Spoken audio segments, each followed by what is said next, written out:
Pada abad ke-19, kota-kota besar di Eropa dan Amerika Serikat mulai menghadapi masalah yang tidak pernah terpikirkan sebelumnya, yakni kemacetan dan kecelakaan lalu lintas. Meskipun di era ini mobil masih sangat jarang, namun kuda, kereta, dan pejalan kaki justru semakin padat. Dari permasalahan inilah banyak ahli Eropa dan Amerika berusaha untuk mencari solusi yang tepat supaya bisa mengatasi berbagai masalah yang ada.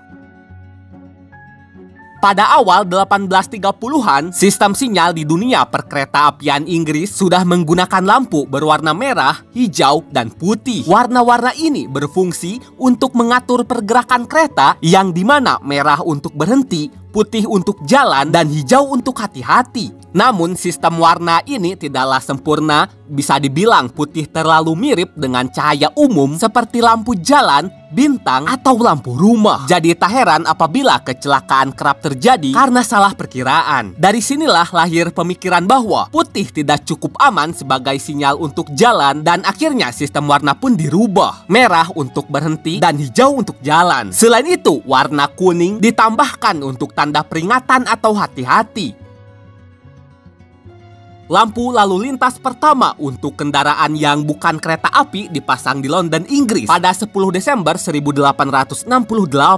Pencetusnya adalah John Pickney, yakni seorang insinyur perkereta apian. Dan penting untuk dicatat, ide John ini menjadi dasar bagi lampu lalu lintas modern yang kita kenal saat ini. Lampu ini sendiri merupakan lampu gas yang dikendalikan secara manual oleh polisi. Berbeda dengan di dunia kereta api, lampu lalu lintas yang dicetuskan John hanya terdiri dari dua warna, yakni merah untuk berhenti dan hijau untuk jalan. Sayangnya, lampu ini tidaklah sempurna karena setelah beberapa minggu digunakan, lampu gas ini meledak dan melukai polisi yang mengoperasikannya. Akibatnya, sistem lampu lalu lintas ini pun harus diberhentikan. Memasuki abad ke-20, di Amerika Serikat, penggunaan mobil semakin meningkat pesat, namun pengaturan lalu lintas masih menjadi masalah yang perlu diatasi secepatnya. Singkat cerita, pada tahun 1914, lahirlah lampu lalu lintas modern pertama yang sukses digunakan, dan lampu lalu lintas ini dipasang di Cleveland, Ohio, dan menggunakan lampu listrik yang lebih aman. Lalu untuk warnanya masih sama, yakni merah dan hijau. Di sisi lain, lampu lalu lintas ini dikembangkan oleh American Traffic Signal Company, yang dimana idenya berasal dari James Hogg. Beberapa tahun kemudian, tepat pada 1920, seorang polisi lalu lintas bernama William Potts di Detroit, Michigan, menciptakan sistem 3 warna bagi lampu lalu lintas, yakni merah, kuning, dan hijau yang terinspirasi dari sistem sinyal kereta api. Dari sini, pemasangan lampu lalu lintas 3 warna semakin menyebar luas hingga ke mancanegara. Terlepas dari itu semua, awalnya tidak ada perjanjian yang mewajibkan semua negara harus menggunakan sistem warna merah, kuning, hijau untuk lampu lalu lintasnya. Akan tetapi, Konvensi Wina tentang lalu lintas jalan tahun 1968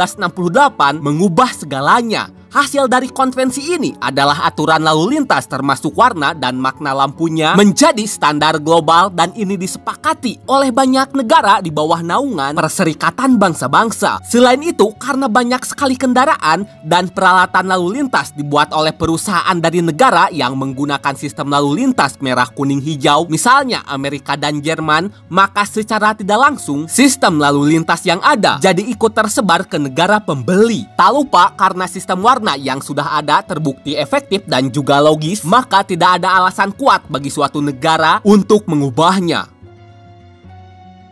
Merah adalah warna dengan panjang gelombang paling panjang di spektrum cahaya tampak, sehingga paling mudah terlihat dari jarak jauh dan dalam kondisi cuaca buruk sekalipun seperti berkabut atau hujan. Kemudian kuning juga dikenal sangat mencolok dan mudah terlihat tetapi tidak sekuat merah. Ini menjadikannya cocok sebagai sinyal transisi yang berfungsi untuk memberi waktu bagi pengendara untuk memperlambat kendaraan sebelum berhenti maupun bersiap jalan. Beralih ke hijau, warna satu ini sangat mudah dikenali, namun tidak semencolok merah atau kuning, sehingga sangat cocok untuk menandakan keadaan aman atau boleh jalan.